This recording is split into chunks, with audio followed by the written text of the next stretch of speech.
Hey, inspector, ¿cómo están? Les saluda Jorge Reina de Nueva Cuenta. El día de hoy traigo un tema que a mí en lo personal me interesa bastante y me gusta platicar del tema en general, sobre todo para quienes buscan certificarse eventualmente en base a, por ejemplo, un esquema de WIS-WIA con AWS 5.2 o para quienes están considerando o ya están en preparación para su examen de certificación como CWI.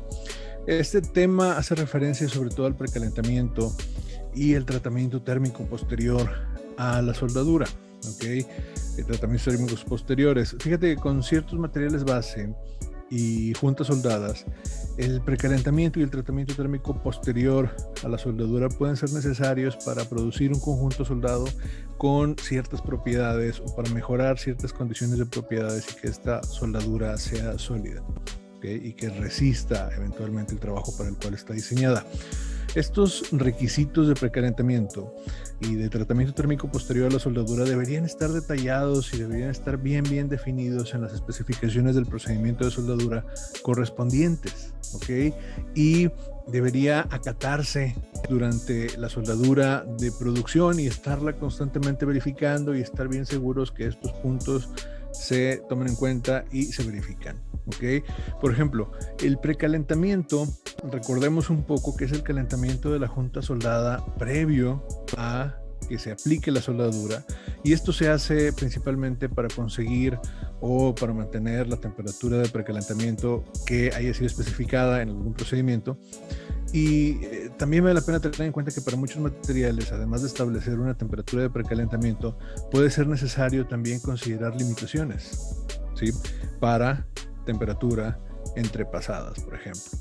Cuando se especifica el precalentamiento, se debería estar tomando en cuenta o se debería calentar toda el área de la junta de soldadura en todo el espesor del material a la temperatura mínima que se esté especificando o que se esté tomando en cuenta.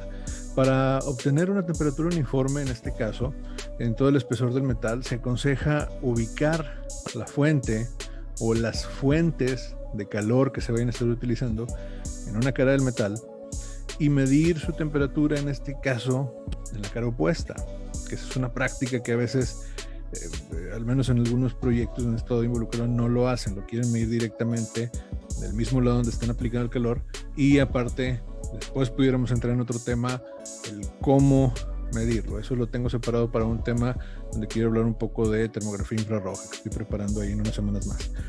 Entonces, cuando el calentamiento y la medición de la temperatura deban hacerse al lado de la misma cara, ¿okay? Que ya esté considerado que se vayan a hacer así, tanto el calentamiento como la inspección del mismo lado, el inspector debería estarse cerciorando o debería tener en mente que no se haya únicamente calentado solamente la superficie y que el calor efectivamente haya penetrado en todo el espesor del material, o al menos en la porción que haya sido requerida. En la soldadura de pasada múltiple, por ejemplo, la temperatura del área de soldadura anterior al depósito de la siguiente pasada de soldadura lo denominan temperatura entre pasadas, ¿okay? Cuando se especifique, la temperatura entre pasadas debería estarse controlando constantemente antes de la siguiente pasada, ¿sí? El código correspondiente, en este caso, nos puede orientar o nos puede especificar el lugar donde se debe estar tomando la medición entre pasadas, ¿ok? Y no se puede continuar la soldadura o el proceso en general si la temperatura medida no está dentro del rango especificado en el procedimiento de soldadura correspondiente. O sea, hay que tener en cuenta siempre los documentos con los cuales estamos trabajando. Entre las instrucciones del WPS, por ejemplo, a veces se va a autorizar el enfriamiento acelerado de algunos tipos de aleación, ¿okay? Por ejemplo, eso pasa con aceros inoxidables, por ejemplo, austeníticos, o con algunos que tienen alta contenido de níquel dentro de su aleación, ¿no? Es lo que hemos visto. Pero debe tenerse siempre en mente que para otras aplicaciones el enfriamiento acelerado te puede jugar en contra, ¿ok? Puede llegar a ser perjudicial en algunos casos y debe tratarse con mucho cuidado. Entonces, dependiendo de las propiedades metalúrgicas o mecánicas de lo que vayas a soldar, la temperatura de precalentamiento y entrepasadas se puede especificar en 3 puntos principales. Por un lado tenemos solo temperatura mínima, por ejemplo, con ciertos tipos de acero al carbono dúctil sin requisitos especiales. Por otro lado podemos tener solamente especificada la temperatura máxima, por ejemplo, eso pasa con aleaciones de aluminio o de níquel. Y por otro punto tenemos especificado temperaturas tanto mínimas como máximas, que quiere decir un rango en general. Por ejemplo, con aceros de baja aleación con requisitos de impacto, donde vienen ahí algunas pruebas como la Sharpie también. En situaciones en las que se ha especificado una temperatura de precalentamiento, pero sin definir un rango de temperaturas ni la temperatura entrepasadas en tal caso, es normal que pudiéramos considerar la temperatura de precalentamiento como una temperatura de precalentamiento y entrepasadas mínima. ¿Okay? Aunque en ocasiones también se utiliza el precalentamiento en horno, por ejemplo, para el caso de una soldadura en hierro fundido. Para la mayoría de las operaciones de precalentamiento se seleccionan fuentes de calor localizadas. ¿Okay? También algunas literaturas te las marcan como fuentes locales. Las fuentes localizadas o locales de calor van a ser, por ejemplo, como resistencias, bobinas de inducción, por ejemplo, antorchas de oxígeno y gas combustible, sistemas similares, ¿sí? La selección de la fuente de calor en estos casos se va a basar comúnmente en la forma o la condición superficial del componente que vayas a soldar. La cantidad de soldaduras también va a jugar un papel bastante fundamental en esos casos, e incluso algunas literaturas nos marcan también la ubicación geográfica del mismo trabajo, del mismo proyecto que vais a hacer. Es importante también tomar en cuenta las condiciones económicas, la disponibilidad del equipo que quieras utilizar y los costos de la operación. Entonces tenemos varios factores con los cuales nosotros pudiéramos tener en mente de cómo poder lograr ese calentamiento. ¿Qué pasa con el inspector de soldadura? Bueno, en este caso, el inspector de soldadura debería tener la capacidad de poder estar monitoreando el proceso de calentamiento, por ejemplo, con termocoples, termopares, por ejemplo, algún sistema de algún pirómetro, algún termómetro metálico de contacto, o algún crayón o algún material termocrómico, por ejemplo, o algo que le indique la condición de las temperaturas que está buscando, ¿sí? Algún sistema que sea fiable, obviamente. En este caso, los indicadores deberían retirarse, y eso es algo que hay que tomar en cuenta antes de que se aplique el siguiente cordón. Por ejemplo, cuando estamos haciendo una medición entre pasadas.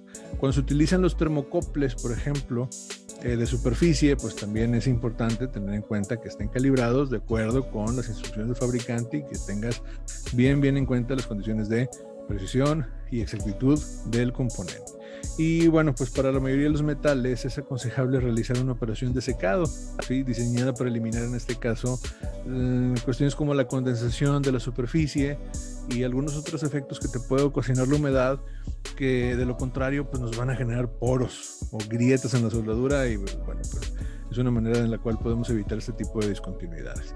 En algunas ocasiones las operaciones de secado pueden llegar a requerir que se caliente una parte de la superficie o la totalidad de la superficie, en este caso buscando que se evapore la humedad superficial antes de que podamos comenzar con la soldadura.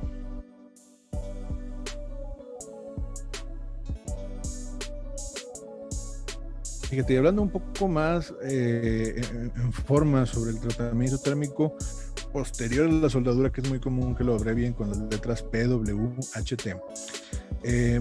Este es un tratamiento térmico que se aplica después, su mismo nombre lo indica, de que se han aplicado los cordones de soldadura necesarios, ¿sí? Es un tratamiento, por ejemplo, para el alivio de esfuerzos, para alivio también de tensiones residuales, en este caso creadas por el calentamiento y el enfriamiento que son localizados, generalmente asociados con la soldadura, se reducen por deformación plástica y deformación bajo carga a elevada temperatura. Y aquí lo que tenemos es que se espera que todas las soldaduras retengan tensiones residuales iguales a la carga de fluencia a la temperatura ambiente del material. Fíjate que cuando el diseñador del equipo o el código que esté utilizando correspondiente considere inaceptable la retención de tales tensiones, la situación se puede corregir calentando el conjunto soldado a una temperatura a la cual se reduce o se busca reducir considerablemente la carga de fluencia. ¿Okay? Entonces, a cierta temperatura las tensiones residuales se van a disipar, ¿okay? O se van a igualar a un nivel igual a la carga de fluencia del material de dicha temperatura. Y pues obviamente que de esta forma la efectividad o integridad de la operación de alivio de esfuerzos va a aumentar a medida que aumente la temperatura o el tiempo de mantenimiento o ambos, ¿sí? El tiempo de sostenimiento o ambos.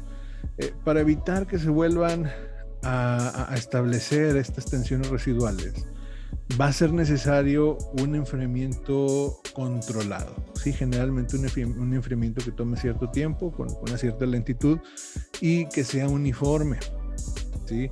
Desde la temperatura que estamos logrando para el tratamiento térmico posterior a la soldadura. La efectividad del alivio de esfuerzos va a depender de varios factores, pero principalmente de la temperatura de mantenimiento que hayamos elegido para esta operación de tratamiento térmico posterior a la soldadura. Algunos documentos de referencia van a permitirnos que bajemos la temperatura de alivio de esfuerzos en ciertos factores, ¿ok? Si se aumenta simultáneamente el tiempo, por ejemplo, y otros factores que puedan contribuir al éxito de las operaciones de este tipo de tratamientos, pues van a incluir, por ejemplo, el tiempo de mantenimiento, que sea el suficiente tiempo, que sea suficientemente prolongado, ya que el alivio de los esfuerzos no ocurre instantáneamente. En el caso de los aceros al carbón, por ejemplo, si no existen instrucciones, se ha comprobado la efectividad de un tiempo de mantenimiento igual a 1 hora por pulgada de espesor como mínimo. Otro de los factores que contribuyen al éxito de estas operaciones es, por ejemplo, que el área de calentamiento, que es obviamente muy importante para esta prueba, para este tipo de tratamiento térmico posterior a la soldadura localizado, que sea puntual, ¿ok? Debido a que este PWHT puntual ocasiona grandes esfuerzos localizados, es preferible y en ocasiones es obligatorio, según algunos documentos de referencia, que calentemos un área amplia, ¿ok? O una cierta circunferencia. Entonces, tratar de que no sea puntual ahí también es un punto importante. Otro de los factores que nos pudieran influir es, por ejemplo, la tasa de calentamiento. ¿Ok? Esta tasa de calentamiento debe ser uniforme por sobre todo el espesor o sobre toda la superficie, ¿sí? Y algunos códigos o algunos documentos de referencia nos van a restringir cierta tasa máxima de calentamiento, principalmente enfocado en estos puntos. Otro punto que debemos tomar en cuenta, otro factor que influye también, es por ejemplo las tasas y la uniformidad del enfriamiento, que deberían especificarse de forma detallada y estarse llevando a cabo con mucho cuidado, con mucha cautela y estarse verificando constantemente. ¿Qué pasa aquí? Bueno, pues que algunos documentos de referencia nos van a limitar la tasa máxima de enfriamiento. Para obtener propiedades específicas en estos casos de algunos metales se aconseja realizar un enfriamiento acelerado.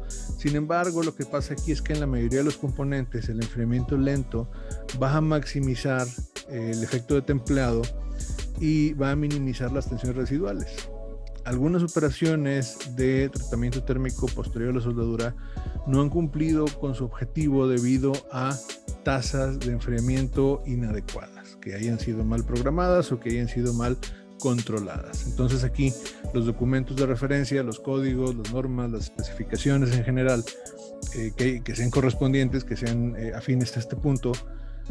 También, por ejemplo, los requisitos de trabajo, los resultados de pruebas de calificación, van a regir el ciclo de este tratamiento térmico posterior a la soldadura específico. ¿Qué pasa aquí? Bueno, pues la idoneidad de una operación de este tipo en aceros al carbono y de baja aleación, por ejemplo, puede medirse en ocasiones o muy constantemente mediante un ensayo de dureza. Y aquí entra otro tipo de prueba. Una de las especificaciones que lo aborda, por ejemplo, que aborda ciertos temas para realizar este tipo de ensayo es el ASME B313. ¿sí?